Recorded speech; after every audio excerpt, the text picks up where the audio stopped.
الذین آمنوا لا تدخلوا فی بیوت النبی الا ان یؤذن لکم، خبردار نبی کے گھروں میں بغیر اجازت کے داخل نہ ہونا۔ اللہ بغیر اجازت کے داخل نہیں ہونے دے رہا، یہ دفن ہو گئے۔ تو سامعین، آپ نے اس شیعہ ذاکر کے اعتراض کو سنا کہ اگر ایسا ہی تھا کہ حضرت ابوبکر صدیق رضی اللہ تعالیٰ عنہ اور حضرت عمر رضی اللہ تعالیٰ عنہ کا نبی علیہ السلام کے روضہ مبارک کے اندر مدفون ہونا غلط تھا، قرآن کی آیت کے خلاف تھا، تو کیا کبھی حضرت علی رضی اللہ تعالیٰ عنہ نے یہ بات کہی، یہ اعتراض کیا ان حضرات پر؟ کیونکہ حضرت علی رضی اللہ تعالیٰ عنہ قرآن کے ایک بڑے عالم اور مفسر بھی تھے، بلکہ حضرت علی رضی اللہ تعالیٰ عنہ کا خود کا اقرار موجود ہے، یہ آپ دیکھ سکتے ہیں نہج البلاغہ کے اندر،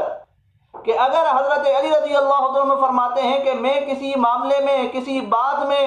ہدایت پر ہوں اور لوگ اس بات میں گمراہی پر ہوں تو میں تنہا لوگوں کا مقابلہ کرنے کے لیے نکلوں گا۔ کیا مطلب اس بات کا کہ حضرت علی رضی اللہ تعالیٰ عنہ غلط بات کو برداشت نہیں کرتے تھے، غلط بات کے خلاف نکلتے تھے، اس پر اعتراض کرتے تھے؟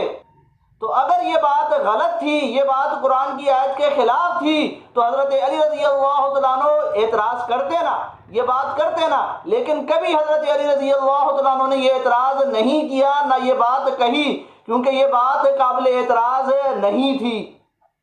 کس وجہ سے قابل اعتراض نہیں تھی؟ وہ اس وجہ سے سامعین ہے کہ نبی علیہ السلام حضرت عائشہ رضی اللہ تعالیٰ عنہ کے حجرے کے اندر مدفون ہیں، اور حضرت عائشہ رضی اللہ تعالیٰ عنہ حضرت ابوبکر صدیق رضی اللہ تعالیٰ عنہ کی بیٹی ہیں۔ تو جب ایک بیٹی خود اس بات پر رضامند ہے کہ ان کے والد نبی علیہ السلام کے ساتھ مدفون ہوں، تو اس پر کسی اور کو اعتراض کا کیا حق حاصل ہے؟ اسی طریقے سے حضرت عمر رضی اللہ تعالیٰ عنہ انہوں نے اجازت لی تھی حضرت عائشہ رضی اللہ تعالیٰ عنہ سے، تو بہرحال یہ اعتراض بنتا ہی نہیں۔ تبھی حضرت علی رضی اللہ تعالیٰ عنہ موجود ہوتے ہوئے بھی انہوں نے وہاں کوئی اعتراض نہیں کیا۔ اسی طرح سامعین، مزید اس شیعہ ذاکر کا کیا کہنا تھا، ذرا ان سے سن لیجئے۔ کہتے جی نہیں، وہ تو بی بی عائشہ کا حجرہ تھا۔ میں ہاتھ جوڑ کے پوچھتا ہوں، کوئی کتاب ثابت کرے کہ بی بی پیکیاں دا حصہ لے کے آئی سی؟ جب محمد کا وارث ہی کوئی نہیں ہوتا تو بیوی مالک کیسے بن گئی؟ تو سامعین، آپ نے سنا۔ اب یہ جو اعتراض شیعہ ذاکر نے کیا ہے، یہ بھی جہالت پر مبنی ہے۔ کس وجہ سے؟ کہ ان کا کہنا ہے کہ جی نبی علیہ السلام کا جب کوئی وارث نہیں تو بیویاں وارث کیسے بنی، بیویاں وارث کیسے بنی؟ تو ہم آپ ہی سے پوچھتے ہیں کہ وراثت چلتی کب ہے، وراثت تقسیم کب ہوتی ہے، وراثت دی کب جاتی ہے؟ وفات کے بعد۔ وفات کے بعد وراثت کی بات ہوتی ہے نا، وفات کے بعد وراثت تقسیم ہوتی ہے نا۔ اور یہ جو حجرے تھے ازواج مطہرات کے قبضے میں، ان کی ازواج مطہرات نبی علیہ السلام کی زندگی میں ہی مالک بن چکی تھی۔ نبی علیہ السلام کی زندگی میں ہی نبی علیہ السلام کی بیویاں ان حجرات کی مالک بن چکی تھی، جیسا کہ قرآن کی اس آیت سے معلوم ہوتا ہے۔ سامعین، آپ یہ دیکھ لیجئے، سورۃ احزاب ہے، آیت نمبر 33 ہے کہ اللہ رب العزت فرماتے ہیں کہ وَقَرْنَ فِي بُيُوتِكُنَّ، اور اپنے گھروں میں ٹھہری رہو۔ اب یہ حکم نبی علیہ السلام کی گھر والیوں کو دیا گیا، اور یہاں گھروں کو نبی علیہ السلام کی بیویوں کی طرف منسوب کیا گیا، نہ کہ نبی علیہ السلام کی طرف، اور یہ کہا گیا کہ اپنے گھروں میں ٹھہری رہو۔ تو جب نبی علیہ السلام کی زندگی میں ہی ازواج مطہرات ان حجروں کی مالک بن چکی تھی، تو یہ بات بالکل واضح ہو جاتی ہے کہ یہ حجرے ان کی ملکیت میں بطور وراثت کے نہیں گئے تھے، بطور وراثت کے نہیں گئے تھے، بلکہ نبی علیہ السلام نے بطور ہدیتاً ان کو یہ حجرے دے دیے تھے۔ اسی طریقے سے سامعین، اس شیعہ ذاکر نے تیسرا اعتراض کیا کیا، ذرا وہ بھی ان سے سن لیجئے۔ اس نے کہا چنگے نہ ہوندے تو اتھے کیوں ہوندے، چنگے نہ ہوندے تو اتھے کیوں دفن تھی وین، پہ تو چنگی جاتے ہیں، یہ چنگے ہن تو اتھے پین۔ وہ اللہ نے کرم یہ کیا، وہ بی بی پیپلز پارٹی سے بڑی محبت رکھتی تھی۔ میں نے کہا ضیاء الحق کیسا آدمی تھا، میں کہا پرے چکے تھی، میں کہا مسجد میں دفن ہے، فیصل مسجد کے دروازے پر۔ اس نے گندہ سا منہ کر کے کہا ان کی حکومت جو تھی جہاں مرضی دفن کر دیں۔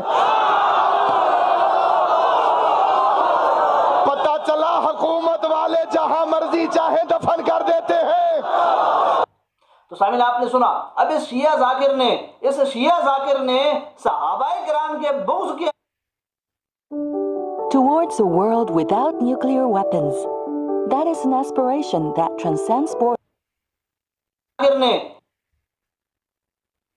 اس شیعہ ذاکر نے صحابہ کرام کے بغض کے اندر آ کر نبی علیہ الصلوۃ والسلام کے روضہ انور کی فضیلت کا انکار کیا کہ وہاں پر اگر کسی کی تدفین ہو جائے، وہاں پر اگر کوئی مدفون ہو جائے تو یہ کوئی فضیلت کی بات نہیں ہے ان کے نزدیک، اور یہ کوئی نیک ہونے کی علامت نہیں ہے ان کے نزدیک۔ تبھی سامعین انہوں نے اس طرح کی بات کی اور انہوں نے اس طرح کی مثال دی، جبکہ سامعین نبی علیہ الصلوۃ والسلام نے کیا فرمایا تھا آپ یہ دیکھ لیجئے، آپ کے سامنے حدیث ہے کہ میری قبر اور ممبر کے درمیان کی جگہ جنت کے باغوں میں سے ایک باغ ہے، اور یہ حدیث سامعین شیعہ حضرات کی معتبر کتابوں کے اندر بھی موجود ہے۔ میں فی الحال ایک حوالہ آپ کے سامنے رکھتا ہوں بہار الانوار کا، کہ اس میں بھی یہ حدیث موجود ہے کہ نبی علیہ الصلوۃ والسلام نے فرمایا کہ میری قبر اور ممبر کے درمیان کی جگہ جنت کے باغوں میں سے ایک باغ ہے۔ تو اب دیکھیں سامعین اس حدیث کے اندر نبی علیہ الصلوۃ والسلام تو اپنے روضہ مبارک کی فضیلت کو بیان فرما رہے ہیں اور یہ کہہ رہے ہیں کہ جی وہ جنت کے ٹکڑوں میں سے ایک ٹکڑا ہے، لیکن یہ شیعہ ذاکر ہے نبی علیہ الصلوۃ والسلام کی اس بات کا انکار کر رہا ہے۔ کیوں انکار کر رہا ہے؟ کیونکہ اس کو پتہ ہے، اس کو معلوم ہے اگر یہ فضیلت مانی اس نے تو اس کو ماننا پڑے گا کہ شیخین یعنی حضرت ابوبکر صدیق رضی اللہ تعالیٰ عنہ اور حضرت عمر رضی اللہ تعالیٰ عنہ نبی علیہ الصلوۃ والسلام کے ساتھ جنت میں اس وقت بھی آرام فرما رہے ہیں، جو کہ ایک حقیقت ہے اور ظاہر ہے جنت میں نیک لوگ جاتے ہیں۔ اس لیے اس شخص نے نبی علیہ الصلوۃ والسلام کی اس حدیث کا انکار کیا صحابہ کرام کے بغض میں مبتلا ہو کر۔ اسی طریقے سے سامعین مزید شیعہ ذاکر کا کیا کہنا تھا ذرا وہ بھی ان سے سن لیجئے۔ پتہ چلا حکومت والے جہاں مرضی چاہے دفن کر دیتے ہیں، جب علی کی حکومت آئی تو اس نے تیسرے کو دفن نہیں ہونے دیا۔ تو سامعین آپ نے سنا، اب یہ جو انہوں نے بات کہی ہے یہ انہوں نے حضرت علی رضی اللہ تعالیٰ عنہ پر ایسا جھوٹ بولا ہے کہ یہ قیامت والے دن بھی یہ بات ثابت نہیں کر سکتے، بلکہ اس کے برعکس سامعین حضرت علی رضی اللہ تعالیٰ عنہ کو حضرت عثمان غنی رضی اللہ تعالیٰ عنہ سے محبت تھی۔ حضرت علی رضی اللہ تعالیٰ عنہ تو حضرت عثمان غنی رضی اللہ تعالیٰ عنہ کی سیرت کو پسند کرتے تھے، اسی لیے حضرت علی رضی اللہ تعالیٰ عنہ نے اپنے بیٹے کا نام عثمان رکھا، جیسا کہ شیعہ کی معتبر کتابوں کے اندر یہ بات موجود ہے۔ اور پھر حضرت علی رضی اللہ تعالیٰ عنہ خود حضرت عثمان غنی رضی اللہ تعالیٰ عنہ کو خلیفہ تسلیم کرتے ہیں، تو شیعہ ذاکر کی یہ بات جھوٹ ہے حضرت علی رضی اللہ تعالیٰ عنہ کی طرف۔ پھر شیعہ ذاکر نے یہ جو بات کہی ہے یہ اعتراض حضرت حسن رضی اللہ تعالیٰ عنہ پر جا کر ہوتا ہے معاذ اللہ، کیونکہ حضرت علی رضی اللہ تعالیٰ عنہ کے بعد خلیفہ بنتے ہیں حضرت حسن رضی اللہ تعالیٰ عنہ، تو پھر کیا معاذ اللہ یہ حضرت حسن رضی اللہ تعالیٰ عنہ کے لیے بھی یہی بات کہیں گے؟ تو بہرحال سامعین یہ انہوں نے حضرت علی رضی اللہ تعالیٰ عنہ پر جھوٹ بولا ہے۔ اسی طریقے سے مزید ان کا کیا کہنا تھا ذرا ان سے سن لیجئے۔ ہر مسئلے پر مفاہمت ہو سکتی ہے، نہ علی کی ولایت پر ہو سکتی ہے، نہ حق زہرا پر، نہ حسین کی عزاداری پر۔ ان تین عقیدوں میں سے کسی ایک پر بھی تم سلپ ہو گئے تو پھر دین نہیں رہے گا۔ تو سامعین آپ نے سنا، اب یہ جو انہوں نے بات کہی ہے اور یہ جو انہوں نے اپنے تین عقیدے بتلائے ہیں، پہلی بات تو ان کے یہ عقیدے ہی درست نہیں ہیں، ان کی یہ باتیں ہی درست نہیں ہیں۔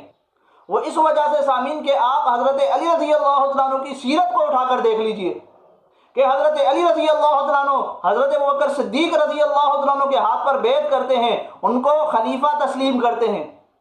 ان کے پیچھے نمازیں پڑھتے ہیں، اور جس طریقے سے جو فیصلہ حضرت ابوبکر صدیق رضی اللہ تعالیٰ عنہ نے، حضرت عمر رضی اللہ تعالیٰ عنہ نے، حضرت عثمان غنی رضی اللہ تعالیٰ عنہ نے فتح میں جاری رکھا، اسی فیصلے کو حضرت علی رضی اللہ تعالیٰ عنہ نے بھی جاری رکھا تھا۔ اسی طریقے سے حضرت علی رضی اللہ تعالیٰ عنہ تو حضرت ابوبکر صدیق رضی اللہ تعالیٰ عنہ کے پیچھے نماز پڑھتے تھے اور اپنے بیٹوں کے نام ابوبکر بن علی، عمر بن علی رکھے، بلکہ حضرت علی رضی اللہ تعالیٰ عنہ نے تو اپنی بیٹی کا نکاح، اپنی بیٹی ام کلثوم کا نکاح حضرت عمر رضی اللہ تعالیٰ عنہ کے ساتھ کرایا۔ تو آپ حضرت علی رضی اللہ عنہ کی سیرت کو اٹھا کر دیکھ لیجئے آپ کے سامنے یہ بات بالکل واضح ہو جائے گی کہ یہ جو انہوں نے 3 عقیدے بتلائے ہیں، یہ عقیدے حضرت علی رضی اللہ عنہ سے ہی نہیں ملتے، اور حضرت علی رضی اللہ عنہ کی سیرت اور ان کے عمل کے خلاف ہے یہ۔ پھر دوسری بات سامعین کہ کیا یہ شیعہ ذاکر حضرت علی رضی اللہ عنہ پر پھر مفاہمت کا الزام لگا کر ان کے دین پر اعتراض کرے گا؟ ظاہر ہے یہ اتنی جرت نہیں کرے گا، ظاہر ہے یہ ایسی بات نہیں کہیں گے۔ جب یہ ایسی بات نہیں کہیں گے تو انہوں نے جو 3 عقیدے علی رضی اللہ عنہ کی سیرت اور ان کے عمل اور ان کے عقیدے اور ان کی عقیدت کے مطابق جو انہوں نے صحابہ کرام سے حضرت ابوبکر صدیق رضی اللہ عنہ، حضرت عمر رضی اللہ عنہ اور حضرت عثمان غنی رضی اللہ عنہ کے ساتھ رکھی ہوئی تھی۔ تو بہرحال سامعین یہ اس شیعہ ذاکر نے اپنی اس کلپ کے اندر کچھ اعتراضات کیے تھے، جن کے متعلق ہم یہی کہتے ہیں کہ شیعہ ذاکر جو بھی اعتراض کریں گے صحابہ کرام پر، اس اعتراض کے متعلق ہم حضرت علی رضی اللہ عنہ کو لائیں گے کہ آپ ان کو فیصل مانیں نا۔ آپ حضرت علی رضی اللہ عنہ کا نام تو لیتے ہیں لیکن حضرت علی رضی اللہ عنہ کی سیرت نہیں پیش کرتے، ان کا عمل نہیں پیش کرتے، ان کا کردار نہیں پیش کرتے، کیونکہ شیعہ لوگ صرف حضرت علی رضی اللہ عنہ کہتے ہیں بلکہ حضرت علی رضی اللہ عنہ کی سیرت کو پسند کرتے ہیں، سیرت کو اختیار کرتے ہیں اور سیرت کو فیصل بنا کر پیش کرتے ہیں۔